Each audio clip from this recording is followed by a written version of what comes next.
I'm Wayne Parham of Police Magazine, and today joining me for Coffee Break with Police Experts is Nicole Florisi. She is a law enforcement subject matter expert with VirTra, and we're both in St. Louis at ILEETA. And Nicole, if you can tell us a little bit about yourself and VirTra, and then maybe a little bit about what you taught people this week. Sure. So I work for VirTra, which is a law enforcement and military simulator company.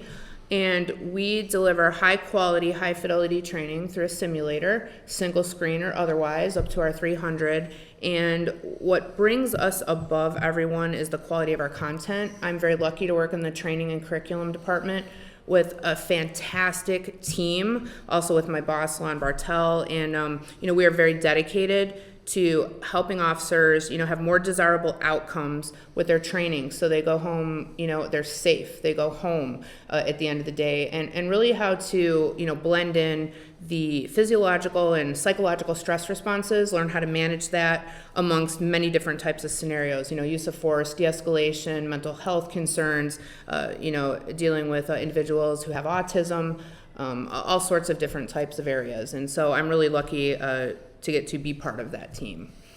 And you're known for strong content, but I imagine also as the climate that people police in changes, my understanding is VirTra can respond quickly and adapt training to the new needs as they arise. Oh, absolutely. We can get stuff pushed out, whether it's filmed, whether it's stuff that our artists do, working with actors. We're an industry leader in training, and we push out it's important, but it's also relevant, and it has to be timely. And we're able to meet that need. For the law enforcement world, we're able to meet that need for the military aspect, and we couldn't be happier to be meeting that need and being a driving force to affect change and better training.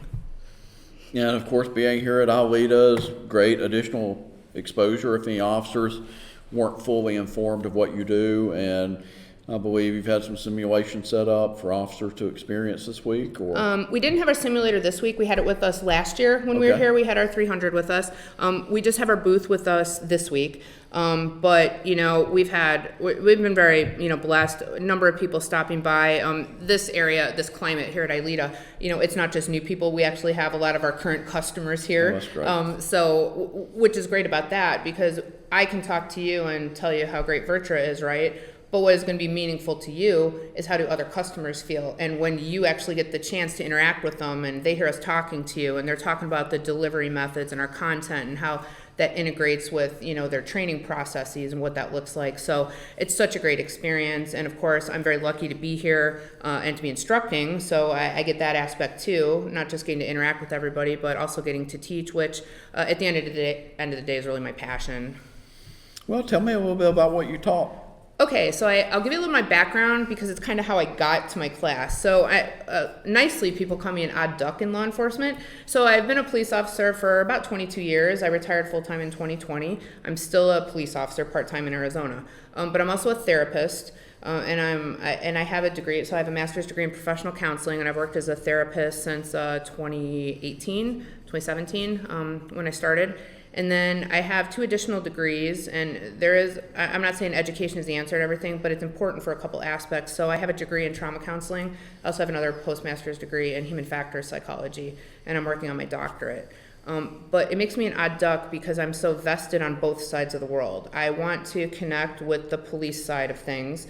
I tend to have more buy-in because of my 22 years than some behavioral health clinicians or professionals do that may have never worked in law enforcement, because I get what's happening on the street. We've all been together in our critical incidents. We understand the things that we experience collectively, the limitations of human performance, and whatnot. So I'm just very, very lucky to have my background, which allows me the opportunity to connect with people and hopefully, get some thought-provoking conversation going on, maybe changing and tweaking some mindsets about training, because that's my passion, and I get to do it for VirTra. I'm very lucky. I get to teach part-time for Force Science. I teach in their de-escalation and force encounters program, and I get to blend everything I love together.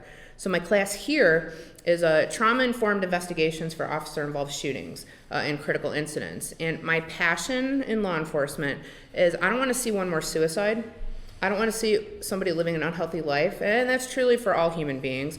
But my ultimate passion is when you choose a career that is service above self. And I truly mean this. And, some people get tired of what they consider cliches, but you would give your life for another person. There's no more sacred calling to me than military or law enforcement, first responder work. And you would give that for someone else. And then we are rewarded for that with unhealthy lifestyles and depression and anxiety and potentially a trauma disorder, suicidal ideation, substance use or alcohol. That is not what a person who would give their life for another deserves, nor anybody. And so that got me to my class, which is how can we, in our interview process, mitigate vicarious trauma? How can we do that as investigators? How can we phrase things more appropriately? Just like we did with sexual assault victims, because we used to do really awful interviews with sexual assault victims, and we marginalized the population, and we didn't believe them. And I will submit to you, it's for the reasons of you only know what you know. If you don't understand memory, if you don't understand traumatic stress, if you don't understand those human factors limitations, then we're not going to serve who we need to best. But officers are part of that. And along with mitigation of traumatic stress responses and whatnot, I want to make sure that when officers are involved in critical incidents, we are not part of that marginalization, and we are connecting with them on a level that they deserve.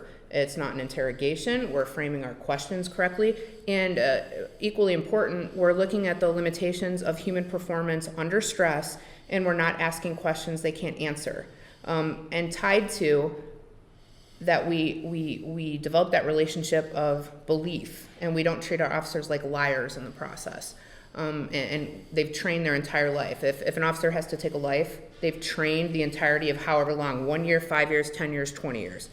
And by proxy of doing your job that you've been trained for, you turn into your unfit for duty. Your agency throws you to the wolves. You're thrown under the bus. You're isolated, just by the nature sometimes of how the investigatory process occurs. And I want to mitigate that as best we can so we don't become part of the problem and just get those conversations started. So I've been really lucky to teach that here. And people came to the class, so that was a plus. Wow, interesting topic. Thank you. Yeah. And the way you equate it to investigations with sexual assault victims and how you approach that with sensitivity, I guess I never thought about that within law enforcement when there's an officer-involved shooting. But I guess you have to be aware of where that person is in their mind space after a traumatic interaction like that. Right. No, you hit the nail on the head. That's what's huge. I think as human beings and in this collective environment of law enforcement, I think we have to have some type of agreement of what is a traumatic event. If you kill somebody, it is traumatic. If you pull 5-year-olds out of a pool and they're dead, that is traumatic. If you respond to fatality or horrible injury accidents, right? SIDS babies, horrible child abuse, like sexual abuse, right? We can agree from a macro view, ideally, that those are traumatic events. How it affects the person as an individual is what that is for them. What are their resiliency skills, their coping skills? Some people, honestly, are born more naturally resilient and good for that population. That's fantastic. But what about the people that aren't? And so how do we treat people with the respect they deserve? And, and what is that? What about the videos that are of the event? Like, how often do we allow them to watch it? How many interviews do we do with people? How long do we allow someone to sleep, before that happens? What do we know about the neurobiology of trauma and memory? Because we don't give that the level of respect it deserves for the first responder and military population. And we ask them questions that no reasonable human being could really answer under those circumstances. And yet, we're trying to get that from them. We're trying to do our job. I don't believe there's malintent, but it turns into a gotcha interview. And sometimes we treat our officers as liars. And I'm telling you, we're not liars. We're not. And we treated sexual assault victims as liars too, because they couldn't remember an order and they couldn't remember all the details. And there were things that were outside their attentional window. And we need to treat all human beings, but anybody who is a survivor of violence or experiencing a critical event, with the same due respect as we would anyone else. And officers are deserving of that too. You believe in this. You're really on a mission. I am absolutely on a mission, and it's a niche that I just don't think there's enough education in, and that's just by proxy. We just have to choose to learn more. Was actually, even if we back up prior to that incident, is it up to agencies now and incumbent on them to, from the start in an officer's career, have a plan in place to build resiliency? I think they should. Is that the norm? I will tell you it is not. Because this is my true belief, and there's science to back this. I don't just pull stuff out of the air, but you don't hear it from a lot of mental health professionals, but you are going to hear it from me. Post-traumatic stress is preventable. We can mitigate it, but we can also prevent it with the same skills that we use to mitigate it. The earlier we interject those skills, we're getting to a point in law enforcement and military where resilience is almost considered a bad word. It's more from coping skills to resilience. Now it's grit. I don't care what the term is, but the bottom line is we have to be part of that interjection, not just talk. Because, Wayne, if I put a piano in front of you and you can't play piano, and I talk about it, there's 88 keys, 44 black, 44 white, I show you where middle C is, I have you plink out a scale and follow my lead, doesn't turn you into a musician. No. And so talking about resiliency skills, it's not talking. As a therapist, when I help somebody learn breathing skills, breathing's kind of an answer to a lot of problems, different types of breathing for different problems. But we have a little nicer framework in therapy. It's combat breathing, tactical breathing, box breathing for us. In therapy, it's relaxation breathing. But my client and I do it together. I do it with them. I make sure when they leave, they can do the skill. Just like I wouldn't send anybody on the road without ever shooting a firearm. I'm not going to send them to a call without a skill set. But what about the stuff they take home with them? What skills are we providing officers so the parade of faces doesn't happen? So every time they close their eyes, they're not reliving events. It's just another skill set that you owe it to the officers to train. Absolutely.